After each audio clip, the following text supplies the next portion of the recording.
Bismillahirrahmanirrahim. Assalamualaikum warahmatullahi wabarakatuh.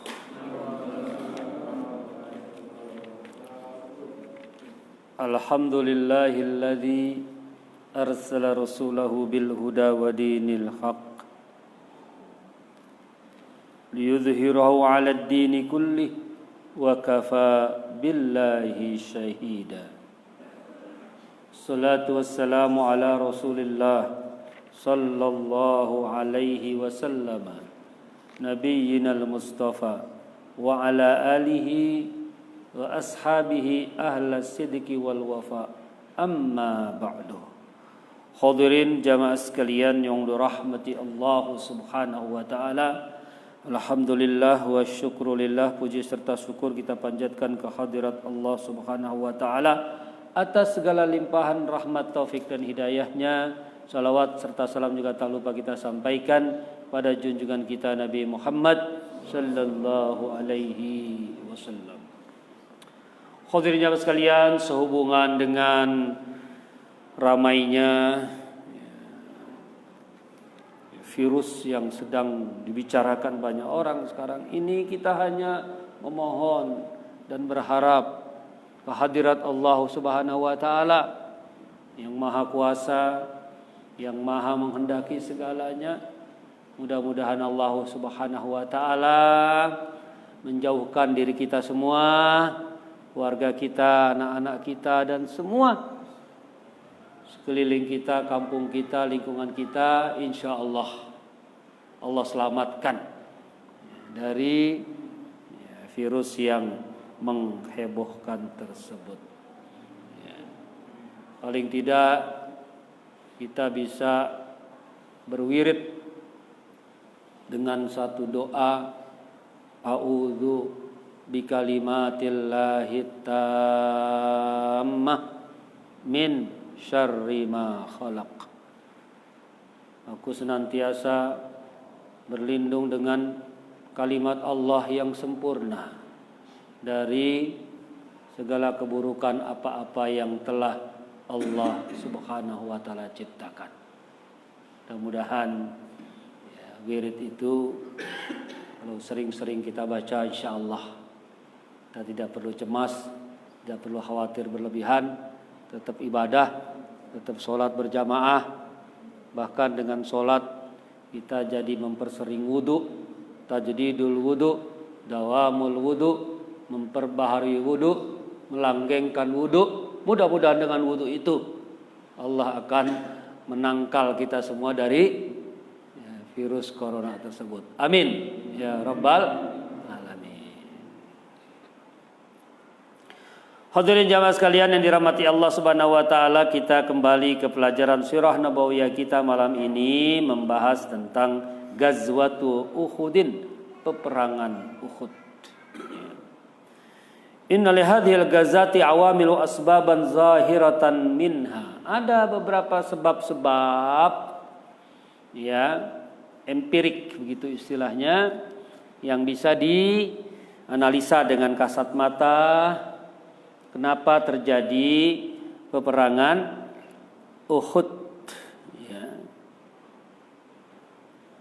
Anna Quraisyan wa qad usibat fi sanadidiha alladzina alqaw fil qalib qaliba badrin al-am al-madi sanata isnaini minal hijratil mubarakah. Bermula ketika orang-orang Quraisy belum hilang sedih mereka, duka cita mereka atas matinya orang-orang yang mereka jadikan sebagai pimpinan-pimpinan mereka.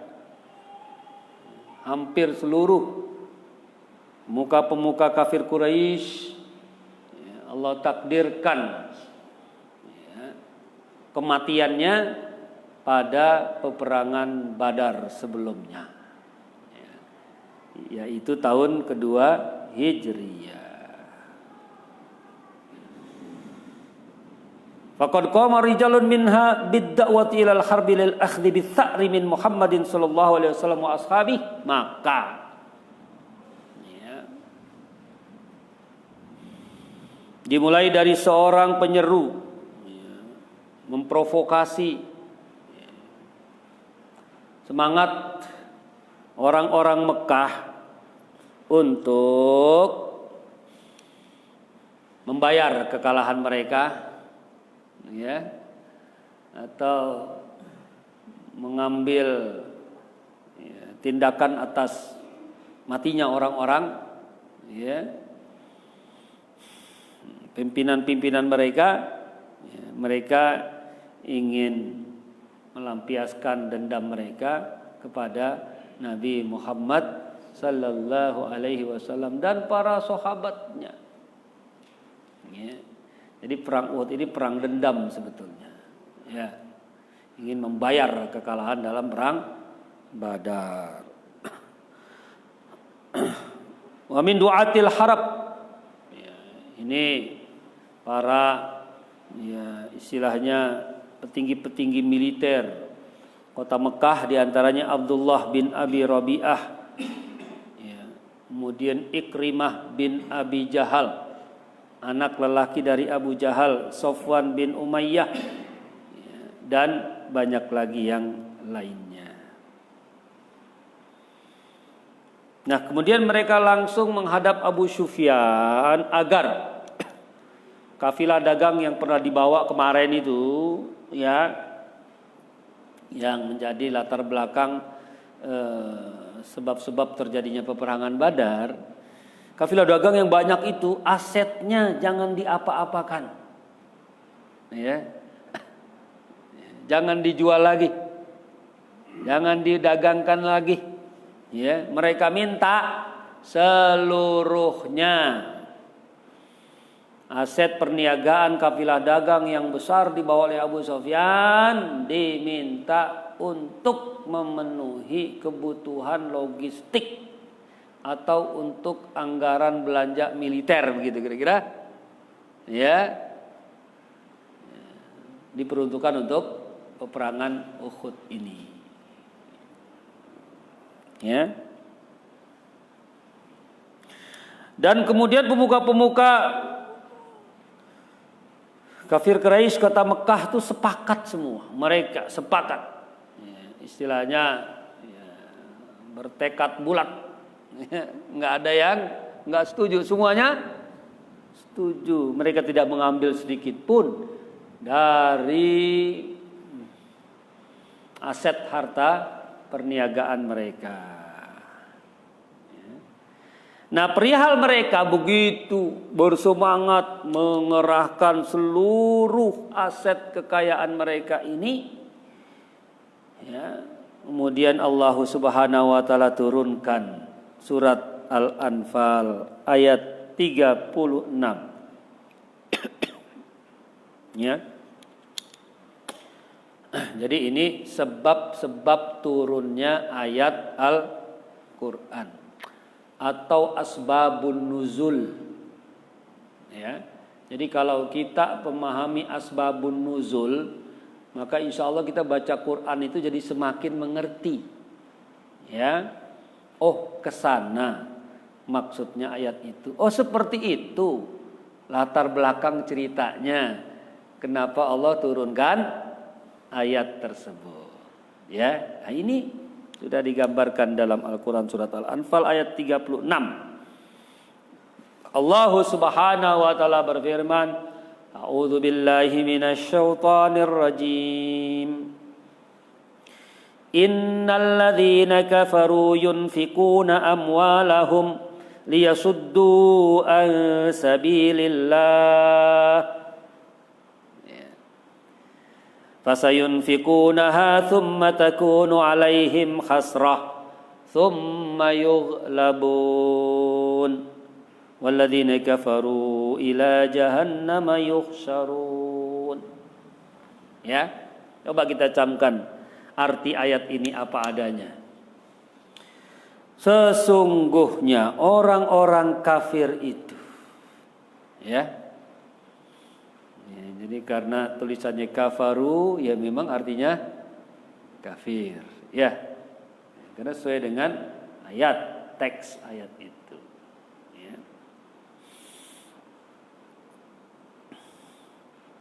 Nah, Orang-orang kafir itu sudah distempel oleh Allah pada ayat ini.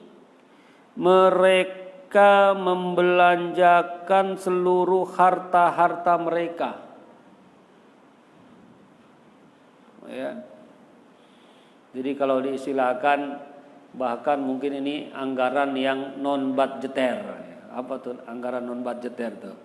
Ya. Bahkan di luar dari budget. Ya. Jadi seluruh harta-harta mereka ini.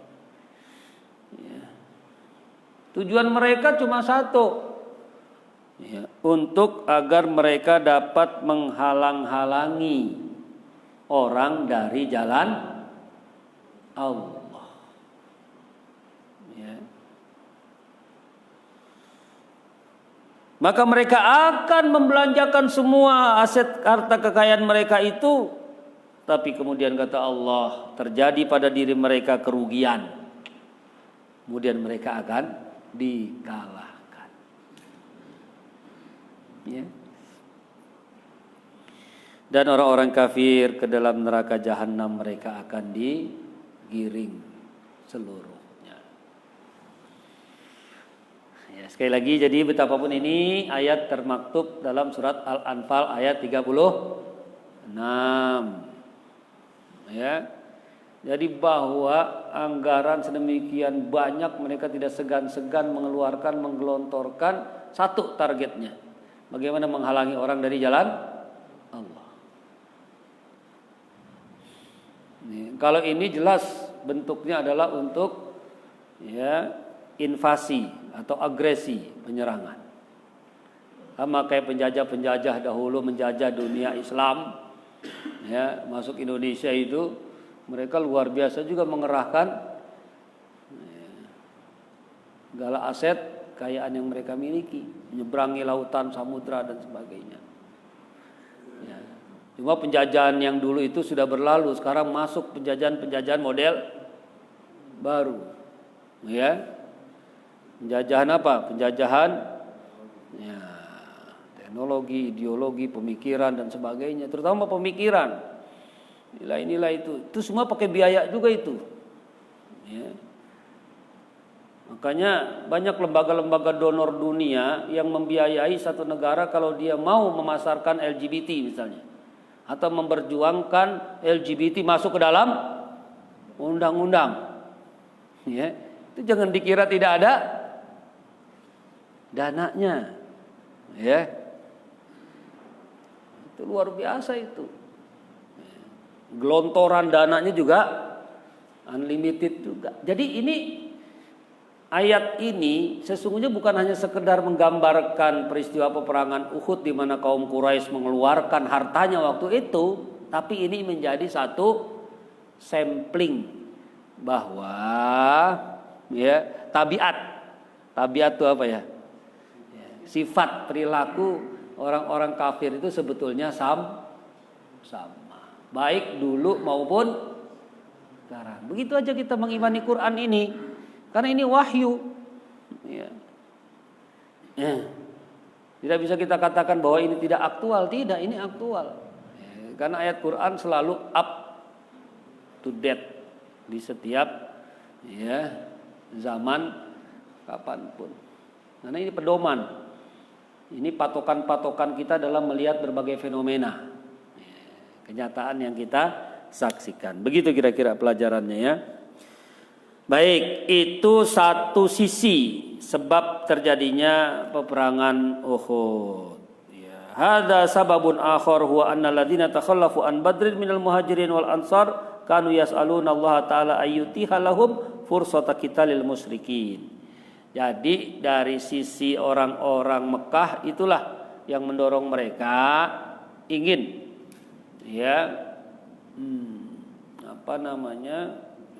menyerang kaum muslimin dalam peperangan Uhud. Tapi dari sisi pihak kaum muslimin juga ada juga sebab-sebab yang mendorong mereka juga semangat juga ya keluar untuk memerangi orang-orang kafir Quraisy. Ya. Apa dorongan semangat mereka? Ya. Terutama sebahagian besar para sahabat memang tidak ikut dalam peperangan Badar. Perang Badar itu jumlahnya 300-an. Ya. Nah, perang Uhud ini sampai 1000. Berarti hitung-hitungannya itu berapa yang kagak ikut? 700. Tuh. Ya, jadi ada sahabat Nabi 700 yang enggak ikut. Pengen ikut nih. Makanya sampai 1000 nih. Ya, perangan Uhud itu. Jumlah kaum muslimin. Ya, nanti kan ada kisahnya tuh. Terjadi disersi. Disersi itu apa namanya? Membelot. Ya, tiba-tiba di tengah jalan dari 1000 pasukan membelot disersi sebanyak 300 personil yang kemudian disebut dengan kalangan orang-orang munafik. Ya, nah dengan dikurangi 300 berarti dapat kita katakan hampir 400 banyak sahabat Nabi yang tidak ikut dalam perang Badar. Gitu. Ya. Baik hadirin jamaah sekalian.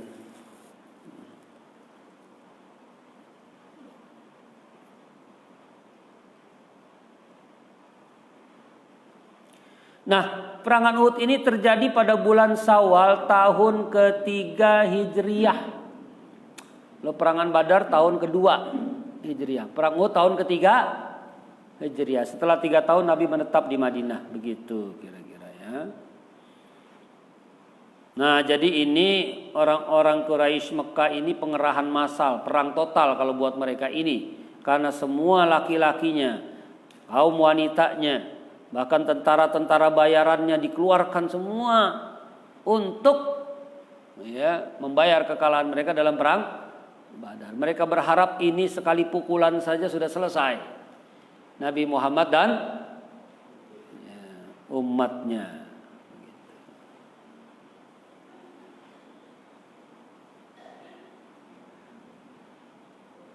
Baik.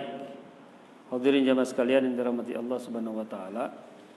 Ketika sudah terdengar ada informasi bahwa mereka serius akan mengerahkan sejumlah pasukan dari Mekah itu dikalkulasi hampir 3.000. Jadi 3.000 personil sudah siap akan diberangkatkan dari Mekah. Ya.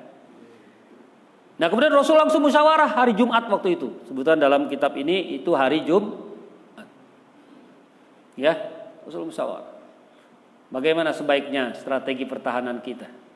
Nabi menyarankan, karena kita sudah menang telak dalam perang Badar, secara moral kita sebetulnya posisi yang menang kuat ya. Ya, nggak usah kita ladeni mereka di luar. Kita tetap di kota sini kata Nabi. Kita hadang mereka kalau mereka datang. Gitu. Nah, itu usulan Nabi awalnya. Tapi sebagian para sahabat nggak mau, ya Rasul, kami nggak mau dibilang pengecut. Ya, kami pengennya keluar. Hadapi mereka di luar perbatasan. Ya, ini sahabat-sahabat yang lain, terutama yang nggak ikut perang. Nah, istilahnya ini di sini kita belajar tentang tabiat orang munafik. Orang munafik itu ternyata dia berpura-pura usulannya seolah-olah sama kayak Nabi. Itu orang munafik, ya, yang kemudian dikenal dengan Abdullah bin Ubay bin Salul, ya kan? Abdullah bin Salul bin Ubay bin Salul. Sama itu usulannya, juga membujuk Rasulullah, ya sudahlah kita di kota saja bertahan, tapi sebetulnya niat jahatnya Abdullah bin Ubay bin Salul itu mengusulkan bertahan di kota saja karena dia kepengen betul, ya, ya, bukan tujuannya niatnya untuk memenangkan, membantu nanti di kota, tidak, ya.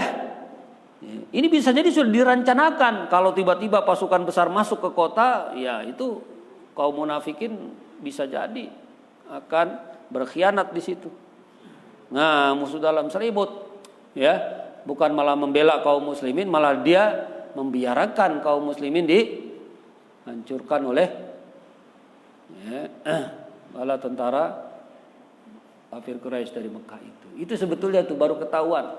Ketahuannya itu nanti kan, ya, ternyata orang munafikin tidak tulus tidak sungguh-sungguh dengan hati mereka untuk ikut membela agama Allah Subhanahu wa taala. Jadi kadang-kadang kalau kita lihat model kayak begini, tabiat karakter kayak begini, ada orang Islam kagak seneng Islam, memiliki kekuatan, kemenangan dan sebagainya, ya memang problem juga itu, ya. Gitu. Ya. Malah menjadi agen-agen bagi musuh-musuh Islam untuk malah melemahkan Islam itu sendiri, disadari atau tidak disadari. Ya, kira-kira begitulah pengamatannya. Baik. Jadi ketika usul berkembang sedemikian rupa, ternyata sebagian besar para sahabat tetap mengusulkan, tidak ya Rasul, kita keluar dari kota Madinah ini, ya. Kita hadang mereka di perbatasan, gitu kira-kira. Agak keluar lagi. Nah, itulah lokasi kemudian dekat Gunung Uhud yang diambil. Sekitar 10 kilo atau 12 kilo ya kurang lebih ya. Gitu.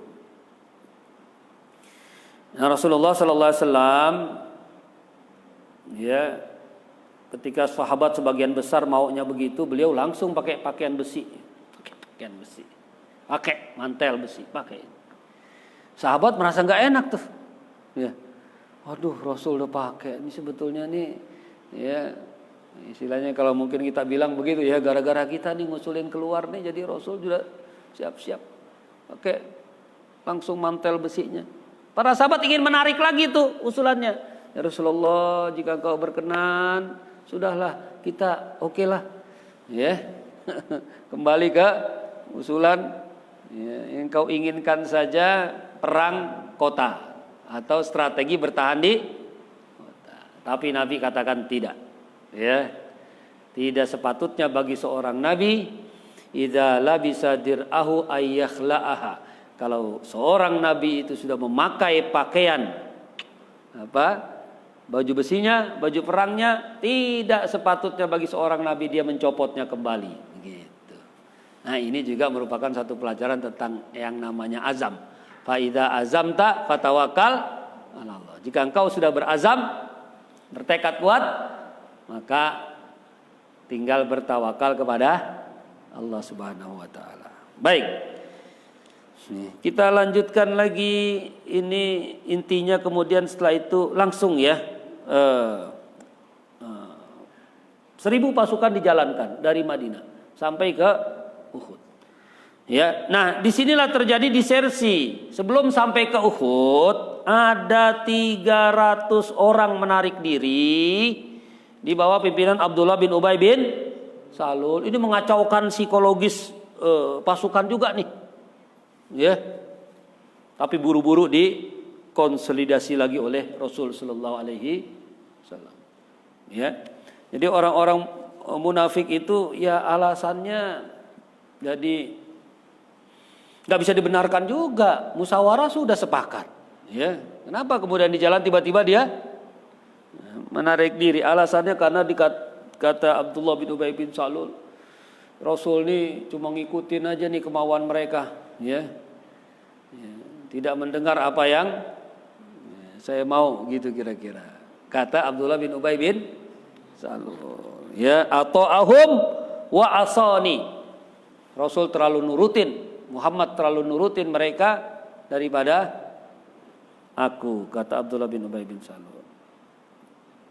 Akhirnya provokasi itu dihasut lah ya, dengan mengatakan manadri ala manuqatil anfusana hahuna ayuhan nas. Ngapain kita di sini nih? Kalau begitu kita cuma menyetor nyawa saja. Hayo semua kita balik, kita berbalik. Ya, ngapain percuma kita di sini? Begitu provokasinya tuh. Ya, kemudian dibujuk oleh sahabat yang lain untuk tidak pecah, tidak disersi kembali. Jangan kalian hinakan kaum kalian, jangan kalian hinakan nabi kalian. Tetap saja kurang lebih 300 orang itu dia lebih mendengar apa kata Abdullah bin Ubay bin Salul, enggak mau balik lagi. Nah, dari situlah kemudian cikal bakal timbulnya sejarah entitas kemunafikan betul-betul mulai Serius ada di kota Madinah. Dan kelanjutannya kelompok ini selalu menjadi troublemaker, selalu menjadi penghalang. Ibarat benalu dalam pohon yang sehat tersebut. Dia ada, tapi itu memberi manfaat enggak, cuma menggerogoti, gitu, selalu ada nih.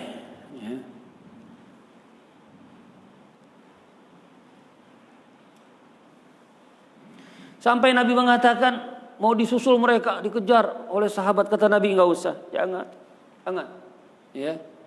Lalu Nabi mengatakan begini, ab'adakumullahu a'da Allah. Begitu bahasanya. Semoga Allah semakin menjauhkan kalian, wahai musuh-musuh Allah. Gitu. Kalau disebut musuh-musuh Allah itu, karena membiarkan nabinya begitu aja sendirian, dikurangi lagi kekuatannya menghadapi orang-orang kafir Quraisy. Gitu Nabi. Di sini nih ngomongnya, ab'adakumullahu a'da Allah. Semoga Allah menjauhkan kalian wahai musuh-musuh Allah. Fasayughnillahu ankum nabiyahu. Allah akan mencukupi nabinya, walaupun tidak dengan bersama mereka. Kira-kira begitu. Allah sudah cukupkan nabinya walaupun mereka disersi. Gitu. Itu udah keyakinan daripada Rasulullah Shallallahu Alaihi Wasallam. Jadi tetap saja terus istiqomah berjuang. Memang kalau kita melihat hal-hal kayak begitu tuh, bisa ngabisin energi aja tuh. Pikir yang begitu, singkirkan aja udah. Kita tetap fokus pada tujuan-tujuan yang utama.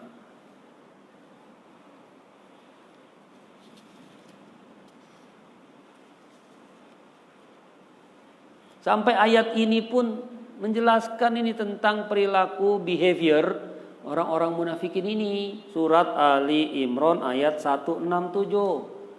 Ada nih ayatnya nih tentang munafikin behavior atau perilaku orang-orang munafik. Kita camkan coba ayat ini. Waliya'lamal ladzina nafaqu, dan hendaknya agar diketahui orang-orang yang munafik. Wa qila lahum ta'alau qatilu fi sabilillahi aw idfa'u. Jika dikatakan kepada mereka, hayo mari semua berperanglah kalian di jalan Allah, atau bantulah ikut memberikan kekuatan pertahanan bagi kaum muslimin. Qalu law na'lamu qitalan lattaba'nakum. Mereka istilahnya sih sebetulnya cari-cari alasan aja itu. Mereka bilang kalau memang benar-benar itu mau berperang, pasti aku ikut. Pasti kami akan ikut. Jadi orang munafikin tuh alasannya begitu tuh. Mereka sok sebagai orang yang paling hebat, paling tinggi gitu soal kualitas peperangan. Kalau kami benar-benar tahu itu memang diajak untuk sebuah peperangan yang benar-benar, kami pasti akan ikut. Tapi kenyataannya setelah diajak ikut malah disersi. Jadi itu lebih kepada cari-cari alasan. Nah, Allah mengatakan begini, ini bahasa wahyu Al-Qur'an hum lil kufri yauma idzin aqrabu minhum lil iman.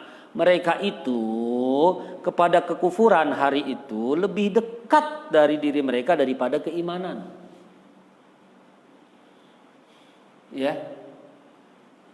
Jadi orang-orang munafikin itu memang bandulnya lebih berat kepada kekufuran daripada keimanan. Atau kalau mungkin sederhananya lebih berat pro kepada orang-orang kafir daripada orang-orang beriman.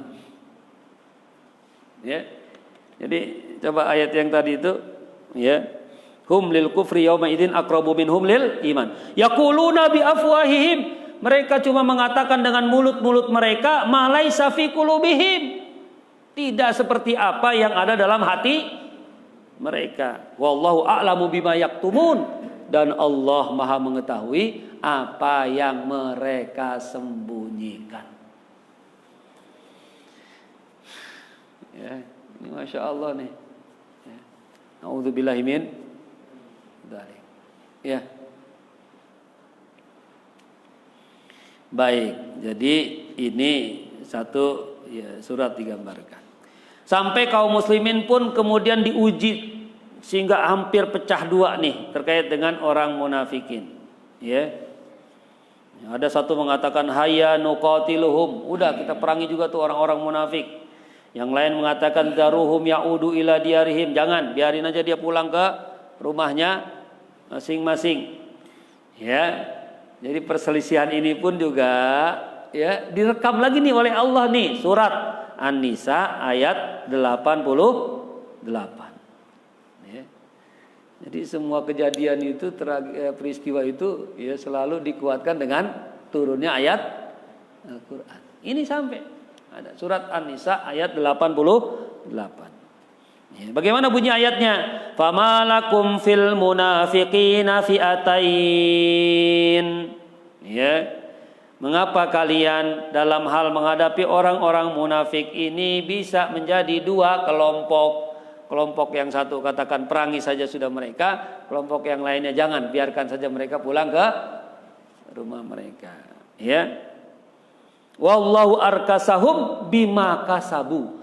Dan Allah telah membalik mereka dengan sebab-sebab apa yang mereka kerjakan. Maksudnya membalik ini, membalik yang tadinya mereka sebetulnya orang-orang beriman secara zahirnya, tapi karena perangainya seperti itu langsung dibalikan oleh Allah kepada kekufuran. Ya. Jadi ini terkait dengan orang-orang munafikin. Ya. Baik, hadirin jamaah sekalian yang dirahmati Allah Subhanahu wa taala. Ya, Rasulullah sallallahu alaihi wasallam ya, dalam perangan Uhud ini hanya bersisa 700 pasukan saja. Bahkan yang penunggang kudanya cuma 2 orang saja. Ya. 700 dibagi. Ya, ada diambil 50 personil ditempatkan di bukit pemanah atau disebut dengan Jabal Rumat. Kecil itu bukitnya, kan bisa kita naikin kalau kita umroh ya. Nabi pesan la yuqatilanna ahadun hatta amruhu bil qital. 50 personil di bukit pemanah ini kata Nabi, jangan lakukan tindakan apapun, tetap di pos bukit ini, jangan ditinggalkan apapun yang terjadi sampai aku beri komando. Gitu, untuk melakukan tindakan. Maka dalam hadis lain istilahnya Nabi katakan, walaupun kami dikerubungi burung-burung bangkai di bawah, kalau belum ada perintah untuk turun jangan turun. Ya, walau takhaffatnat tuyur, begitu dalam bahasa Arabnya. Walaupun kami sudah dikerubungi burung-burung bangkai, itu kan artinya sudah ya, syahid di bawah itu banyak. Kata Nabi jangan. Pesan itu ya. Ya. Tapi inilah yang kemudian ujian terjadi. Ya, 50 orang bayangkan di bukit pemanah itu. Ternyata kemudian hanya bertahan tinggal 5 orang saja. Karena yang 45 sudah tergiur di bawah, sudah pada ramai ngumpulin harta rampasan perang. Yang karena kaum kafir Quraisy berhasil didesak, ya, terdesak mereka tinggalkan semua itu logistiknya, ya, apa namanya, ujian manusia kadang-kadang begitu, kalau dengan ya, harta langsung dong kumpul semua, ramai di bawah nih ngumpulin, yang di bukit, ya, nggak bisa kagak kebagian nih kita gitu kan, ya. Turun juga 45 turun. Hah? Ya pokoknya interpretasi apa namanya fenomenanya ya banyak lah, berebut kue dan sebagainya. Ya intinya begitu. Ya, tanda kutip. Ya pokoknya apapun itu, ya itu satu bentuk ujian dunia yang luar biasa. Nyata Khalid bin Walid meninggalkan belakang gunung Uhud, kelihatan dari jauh, seolah-olah pulang pergi jauh ke Mekah. Nggak taunya dia puterin itu belakang gunung Uhud. Putar balik lagi dalam waktu yang cepat dengan kuda yang dipacu begitu. Luar biasa itu kecepatannya itu, ya. Mungkin nggak sampai beberapa menit saja, tahu-tahu sudah nongol lagi dari balik bukit Uhud yang lain. Dalam kondisi nggak siap, semua sedang pulin atau perang, dihajar di situ. Makanya syuhada Uhud kan juga kuburannya kagak jauh-jauh deh.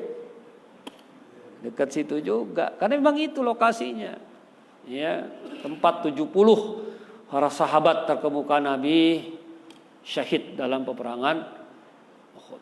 Nabi pun juga sampai terdesak dan agak sedikit terpepet juga posisinya. Bahkan ada kaki bukit Gunung Uhud yang di situ ada celah di mana Nabi bersembunyi menyelamatkan diri dengan gigi geraham yang sudah luka. Ya, patah terkena lemparan orang-orang musyrikin gitu ya. Nah, hanya saja memang peperangan Uhud ini walaupun sekilas secara zahir menderita kekalahan, tetapi Nabi masih bangkit lagi tuh waktu. Bangkit lagi, dikuatkan lagi pasukan kaum muslimin. Bahkan selesai perang Uhud tuh masih disuruh mengejar. Ya, sambil ada yang berdarah-darah atau segala macam, suruh kejar lagi tuh buntutnya pasukan dari kaum musyrikin Quraisy. Jadi sebetulnya tidak dapat dikalahkan sebagai kekalahan total juga, tidak.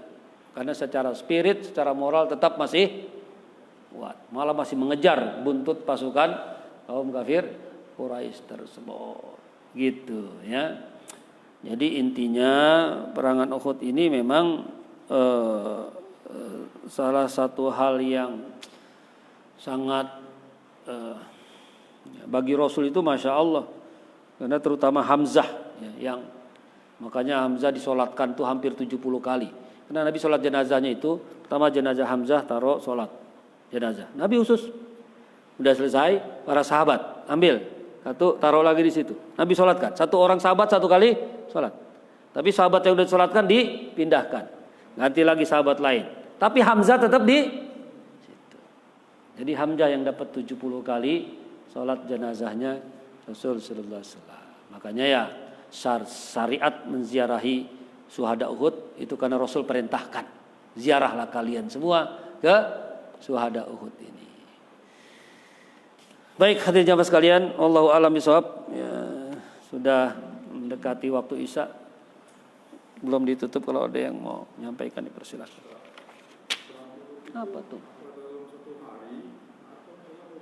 Satu hari Pak, Sabtu pagi dimulai peperangan itu sampai sore, sampai ya, satu hari kalau nggak salah itu. Jadi kalau tadi di kitab ini Jumat sudah siap-siap mereka standby musyawarah ya. Bisa Jumat siang itu keluar ke sana ke Uhud ya. Kemudian di sana sudah kelihatan juga pasukan-pasukan kaum kafir Quraisy ya. Nah, biasanya peperangan-peperangan di tradisi orang Arab tuh gentle juga kok mereka, ya. Biasa perang tuh dimulai memang dari pagi. Gitu. Jadi dari pagi sudah berkecamuk perang. Hari Sabtunya, Sabtu pagi. Ya. Jadi hanya singkat. Satu hari itu saja, karena nggak ada pengepungan, nggak ada apa. Ini sudah berhadap-hadapan semua. Kan perang dulu perang nggak pakai radar, nggak pakai apa, ya. Coba lihat maket petanya tuh, lihat. Sini pasukan kaum muslimin, ini pasukan kaum musyrikin. Sudah emang sudah berhadapan. Jadi mata memandang sudah kelihatan. Jadi Nabi ambil itu bukit pemanah yang kecil, itu sudah lokasi yang paling strategis. Enggak dimiliki oleh kafir Quraisy walaupun dia pasukannya banyak. Ya. Jadi 50 pemanah itu bisa disebut sniper. Jadi kalau itu udah siap menghujani anak panah, selesai itu pasukan Quraisy. Cuma sayangnya tadi ya, belum terjadi ya, mendapatkan ujian sedemikian rupa, dan betapapun itu menjadi sebuah pelajaran. Ya, pelajaran. Hatta para sahabat pun manusia biasa, ya, tidak terlepas dari kekhilafan, tapi itu menjadi sebuah pelajaran. Ya, buat kita, ya, terutama. Wallahu a'lam bishawab. Ya, intinya begitu ya. Jadi kalau kita belajar sirah ini atau tentang peristiwa peperangan pun, ya ada hal-hal yang duplikasinya bisa untuk kondisi sekarang ini, ya. Ya, ada yang nggak seluruhnya juga begitu. Tapi kalau yang namanya beberapa perangai, perilaku, ya human behavior itu sebetulnya ya hampir sama ya. Human behavior dia kan universal semuanya. Manusia tuh strukturnya sama dari zaman Nabi Adam sampai sekarang. Punya jiwa, punya perasaan, punya ini ya, yang akhirnya mempengaruhi tingkah laku. Jadi sama gitu ya. Baik, hadirin jamaah sekalian, kita cukupkan dan kita lanjutkan lagi nanti episode yang berikutnya setelah peperangan Uhud ini selesai. Ada beberapa kisah-kisah peristiwa yang menarik dari peperangan Uhud ini. Kita bahas insyaallah bulan berikutnya. Kita tutup kaji kita dengan sama-sama membaca hamdalah dan doa kafaratul majelis. Alhamdulillahi rabbil alamin. Subhanakallahumma wa bihamdika asyhadu an la ilaha illa anta astaghfiruka wa atubu ilaik. Billahi taufiq wal hidayah. Wal afu minkum. Wassalamualaikum warahmatullahi wabarakatuh.